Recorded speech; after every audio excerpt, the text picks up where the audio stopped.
నమస్కారం. మనతో పాటు డాక్టర్ వరప్రసాద్ రెడ్డి గారు ఉన్నారు. వారు శాంత బయోటెక్నిక్స్ అధినేతగా, వ్యవస్థాపకులుగా సుపరిచితులు. అంతకు మించి సంగీత సాహిత్యాలను ఉపాసిస్తారు. వారు మానసిక, శారీరక, సామాజిక, ఆధ్యాత్మిక ఆరోగ్యాలను పెంచుకోవడం కోసం నిరంతరం ఆ సాధనలో, ఆ ఉపాసనలో, ఆ ధ్యానంలో, ఆ యోగంలో ఉంటారు. జనాలకు దూరంగా ఒక ప్రకృతి మధ్యలో ఆయన జీవిస్తున్నారు. వారిని అడిగి ఆరోగ్య రహస్యాలు తెలుసుకునే ప్రయత్నం చేద్దాం. సార్ నమస్కారం. నమస్కారం అండి. సార్, ఇప్పుడు మామూలుగా ఈ షుగరు, బీపీ ఇవన్నీ రెండు ప్రధానంగా కనుడు కవచకుండాలాగా ఆ రెండు చాలామందికి చిన్న వయసులోనే వస్తున్నాయి. చాలామంది ఏమంటారు, ఈ మధ్య మనం వింటున్న మాటలు, షుగర్ని మనం రివర్స్ చేయొచ్చు, డయాబెటిక్ రివర్స్ చేయొచ్చు అంటున్నారు. మీ శరీరం పైన మీరు అనేక ప్రయోగాలు చేసుకున్నారు, నాకు కూడా తెలుసు. ఆహారపరంగా కానీ, మెడికేషన్ కానీ అనేక రకాలుగా. ఈ ప్రయోగాల్లో భాగంగా ఈ షుగర్ని, బీపీని మనం రివర్స్ చేసే అవకాశాలు ఉన్నాయా? మీరు అనుభవించారా? దాన్ని ఎలా చెప్తారు? ఉన్నాయండి, తప్పకుండా ఉన్నాయి. ఇవన్నీ షుగర్ అనేది డిసీజ్ కాదు, ఇజ్ ఎ డిజార్డర్. అంటే క్రమం తప్పింది. ఈ క్రమాన్ని మళ్ళీ సవరించుకుంటే మీ లైఫ్ స్టైల్లో తప్పనిసరిగా మళ్ళీ మీ స్థితికి వచ్చేస్తారు. శరీరానికి ఉన్న గొప్ప గుణం ఏంటంటే సెల్ఫ్ హీలింగ్ ఉంది. అయితే మనం దానికి అవకాశం ఇవ్వాలి, తగిన సమయం ఇవ్వాలి. ఇలా జ్వరం రాగానే పారాసిటమాల్ ట్యాబ్లెట్ వేసేస్తాం. జ్వరం అనేది ఏమిటి? ఒక కాలింగ్ బెల్. లోపల ఇంకేదో ప్రాబ్లం ఉంది మీకు. ఆ ప్రాబ్లం తెలియపరిచే విధానం ఏంటంటే శరీరం ఉష్ణోగ్రత పెంచి చూపిస్తుంది.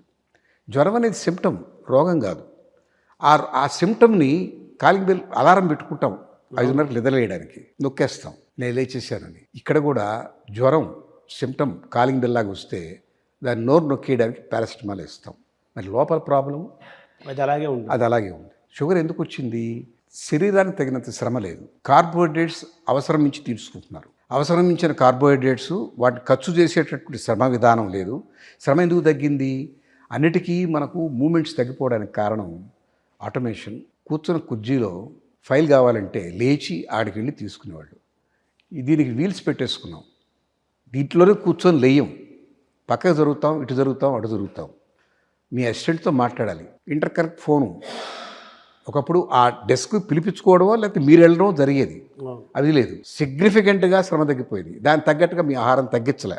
నాలిక రుచి కోసం తింటుంది, ఆహారం ఆరోగ్యం కోసం అన్న సంగతి మర్చిపోయాం. రెండోది, గ్రైండింగ్ మిషను ఇదనుకొని లోపల దోసేస్తాం. గ్రైండింగ్ ఇక్కడ పళ్ళు ఇక్కడ పెట్టాడు, లోపల పళ్ళు పెట్టలేదు. నవలకుండా తినడం ఒక లోపం, తినవలసిన దానికన్నా ఎక్కువ తినడం రెండో లోపం, సమయానికి తినకపోవడం మూడో లోపం, తగినంత దానికి ముందుగా హెచ్చరిక చేయకుండా తినడం నాలుగో లోపం. రెండోది బీపీ కూడా డిజార్డరే, డిసీజ్ కాదు. దానికి ఎందుకు వస్తుంది అంటే ఆందోళన ఎక్కువ.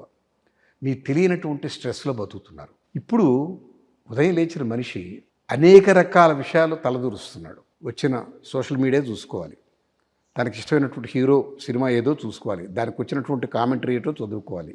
ఇవి కాకుండా రాజకీయ నాయకుడు మీద ఏమిటో తెలుసుకోవాలి. అనవసరమైన విషయాలు ఏంది? ఏ మనిషి తన కేవలం ఒక ఉద్యోగం మీద ఆధారపడటం లేదు. ఏ మనిషి ఒక వ్యాపారం మీద ఆధారపడటం లేదు. అనేక విషయాల్లో చేతులు పెడుతున్నాడు, అనేక దగ్గర ప్రయత్నాలు చేస్తున్నాడు, అనేక వాటిల్లో ఇన్వాల్వ్ అవుతున్నాడు. స్నేహాలు పెరిగినాయి. స్నేహాలంటే స్నేహం కాదు, అది పరిచయాలు పెరిగినాయి. వీటన్నిటికీ సమయం 24 అవర్సే. మీకు ఏకాగ్రతకి సమయం లేదు, ధ్యానానికి సమయం లేదు, దేవుడి ముందు కృతజ్ఞత చెప్పుకోవడానికి సమయం లేదు, నింపాదిగా కూర్చొని నవిలి తినడానికి సమయం లేదు. వీటన్నిటి కారణంగా స్ట్రెస్లో మీ శరీరం అనేక విషయాలకి కోపప్ అవుతుంది. మల్టీ టాస్కింగ్, ఒక ఏకోన్ముఖంగా ఒక దాని మీద కాన్సన్ట్రేట్ చేసి ఒక పని చేసిన వాడు తీరు తెన్ను వేరు. సో వీటి మీద కంట్రోల్ కావాలంటే మళ్ళీ తిరిగి మీరు నడక ప్రారంభించాలి. నడక అన్నిటికన్నా బెస్ట్ ఎక్సర్సైజ్. ఆ తర్వాత కొద్దిపాటి ఎక్సర్సైజులు చేయాలి. ఎక్సర్సైజ్ ఎందుకు చేయాలంటే మీరు తిన్నటువంటి కార్బోహైడ్రేట్స్ గ్లూకోజ్గా మారుతాయి. గ్లూకోజ్ ఎక్కడ స్టోర్ చేయాలి అని ఎత్తుక్కుంటుంది. ఎక్కడ బ్యూరో ఉంటే అక్కడ పెట్టుకుంటాయి. ప్లేస్ కావాలి దానికి. ఎక్కడ పెట్టుకోవడానికి కండలు శ్రమ చేసినప్పుడు ఇక్కడ ఈ అన్ని మజిల్స్ వాటికి శక్తి కావాలి కాబట్టి నాకివ్వు నాకు కొంత బ్యాలెన్స్ పెట్టు అడుగుతాయి ఈ గ్లూకోజ్ని. శరీరాన్ని మనం వినాలి. అవి అడుగుతుంటే ఏ శ్రమ చేయకపోతే ఇక్కడ కండ రానప్పుడు నాకు అనవసరం ఉంటుంది. అది చివరికి ఎక్కడ దొరకపోతే లివర్లో పడేస్తుంది. లివర్లో పడేస్తే లివర్ ఫ్యాటీ లివర్ అయిపోతుంది. అందుకని ఎక్సర్సైజ్ అవసరం. మీరు బీరువాలు ఓపెన్ చేసి పెట్టాలి. నడిచి పిక్కల ద్వారా, వెయిట్స్ ఎత్తి, బైసెప్స్ ద్వారా, అదే డంబెల్స్ చేసి వీటన్నిటి ద్వారా మీరు భుజాలకి, నడుముకి, కాళ్ళకి, తొడలకి శ్రమ కల్పిస్తే అవన్నీ స్టోర్ హౌస్ అవుతాయి. మీరు తిన్నటువంటి కార్బోహైడ్రేట్స్ని అక్కడికి వెళ్ళి కూర్చుంటాయి హాయిగా. మీరు నడవడానికి శక్తిని ఇస్తాయి. అవేమి షుగర్ పెంచవు. ఎక్కడ స్థలం లేనప్పుడు బ్లడ్లో కలిసిపోద్ది, లివర్లో కలిసిపోద్ది, అప్పుడే షుగర్ వస్తుంది. సహజంగా జరుగుతుంది. మీరు ఎక్సర్సైజ్ చేయాలి, నడవాలి. తర్వాత ఈ ఆందోళన తగ్గించుకోవడానికి ఒక ఆధ్యాత్మిక చింతన, ఒక మంచి పుస్తకం చదువుకోవడం, లేదా ధ్యానం చేసుకోవడం. ధ్యానం చేసుకుంటే ఆ ప్రశాంతత వచ్చేస్తుంది ఆటోమేటిక్గా. ఏ విషయం మనసులోకి రానివ్వకండి. అవి చేసుకుంటే ఇవి తప్పకుండా రివర్స్ అవుతాయి. నేను దాన్ని రుజువు చేశాను. నాకు ధ్యానంతోనూ, నడకతోనూ, ఎక్సర్సైజ్తోనూ, యోగాతోనూ, ప్రాణాయామంతోనూ నా 130 యూనిట్ల ఇన్సులిన్ని ఇవాళ 28 యూనిట్లకి తగ్గించేసాను. 32 యూనిట్లు. కేవలం ఇదే ప్రాసెస్. మందులు వాడటం లేదా? లేదు, నో మందులు. 32 యూనిట్లు. బీపీకి వాడటం లేదు, షుగర్ లేదా మీకు అసలు? బీపీ ఎప్పుడు లేదు నాకు. బీపీ నాకు నా అదృష్టం ఏంటంటే నాకు అనేక వ్యాపకాలు లేవు. ఒక శాంతయే, వేరే వ్యాపకమే లేదు. నేను వేరే వ్యాపారాలు తలబెట్టలేదు. షేర్ మార్కెట్ ఎలా అవుతున్నాయని ఆందోళన పడలేదు. బాంబే స్టాక్ ఏమైందిరా, అమ్మ ఏమైంది ఇవాళ ఆ వరే లేదు. కనుక నాకు బీపీ ఏనాడు లేదు. షుగర్ మాత్రం వచ్చింది. ఆ షుగర్ తగ్గించుకోవడానికి ప్రయత్నం చేశాను. బాగా అంటే ఈ డయాబెటిక్స్ని రివర్స్ చేయడంలో ఎన్ని మెడిసిన్స్ వాడకుండా ఇవన్నీ ఇలా ప్రాక్టీస్ చేస్తూ మీరు రివర్స్ చేసుకున్నాను, తగ్గించాను. అంటే 100% తగ్గదు. ఇంకా కొంత ప్యాన్క్రియాస్ ఇంకా అలవాటు పడాలి. అంటే ఇన్సులిన్ ప్రొడక్షన్ తగ్గిపోయింది కదా పాత జీవితం వల్ల. అది తిరిగి గేట్ ఓపెన్ చేయమని చెప్పి అడుగుతున్నాను.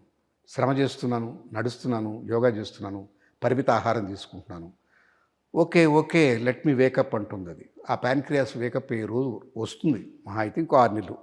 అప్పుడు నాకు ఈ ఇన్సులిన్ కూడా అక్కర్లేదు. కోపం కూడా ఎక్కువ కదా మీకు, దాన్ని ఎలా కంట్రోల్ చేస్తారు? కోపం అనే దానికన్నా అసహనం ఎక్కువ ఉండేది. అంటే అది ఆ అసహనమే శృతి మించితే కోపం కింద కనిపిస్తుంది. నేను ధ్యానంతో సాధించాను అది. నేను ధ్యానంలో అర్థం చేసుకుంది ఏంటంటే ప్రతి మనిషిని దేవుడే నిర్ణయించాడు. వాడు ఏ పాత్ర పోషించాలో చెప్పాడు. నాకు అసహనం అనేది మాత్రం పోగొట్టుకోను. ఎందుకంటే అసహనం పోతే జీవోత్సవం అయిపోతాను నేను. ఎక్కడ నాకు నచ్చదో అక్కడ నేను చెప్తాను. ధర్మాగ్రహం అంటారు, చెప్పాలి. నాన్న ఇది కరెక్ట్ పద్ధతి కాదు. బీపీ వేరు, కోపం వేరా? చాలామంది ఆ బీపీ పెరిగిపోయింది అంటుంటారు. బీపీ ఆందోళన పడతాడు, శిక్ష పడుతూ ఉంటాడు. దాన్ని వ్యక్తం చేసేస్తే కొంత తగ్గుద్ది. కానీ వ్యక్తం చేసినప్పుడు ఎదుటి మనిషికి పాస్ అవుద్ది కదా ఆ పాపం. అందుకని జపాన్లో ఒక పద్ధతి ఉంది. వాడికి చాలా కోపాలు వస్తాయి, బాధలు వస్తాయి. వాళ్ళకి కొన్ని ప్లేసెస్ క్రియేట్ చేసి పెట్టుకున్నారు. ఆఫీస్ నుంచి వస్తూ వాడు బొమ్మలు ఉంటాయి. కర్ర తీసుకుని కొడతాడు ఆ బొమ్మని, ఆ కోపాన్ని తీర్చుకుంటాడు. రాయేసి కొడతాడు దాన్ని. అది దాన్ని ఏమనాలంటే ఆ కోపాన్ని తగ్గించుకునే సెంటర్స్ పెట్టారు వాళ్ళు. దాంట్లో భాగమే కొంచెం విపరీత దూరంలోకి వెళ్ళి గైషాలు కూడా పెట్టుకున్నారు. అంటే ఇంట్లో భార్యతో తలనొప్పి, చాలా సేవ చేసి కాళ్ళు ఉత్తి, అంతకనే ఏమి ఉండదు. అంతకన్నా మించినవి వచ్చినాయి, ఇటీవలు వచ్చినాయి. దీన్ని బట్టి అర్థం ఏమిటి, మనకు వస్తాయి, వాటిని కంట్రోల్ చేసుకోవాలి.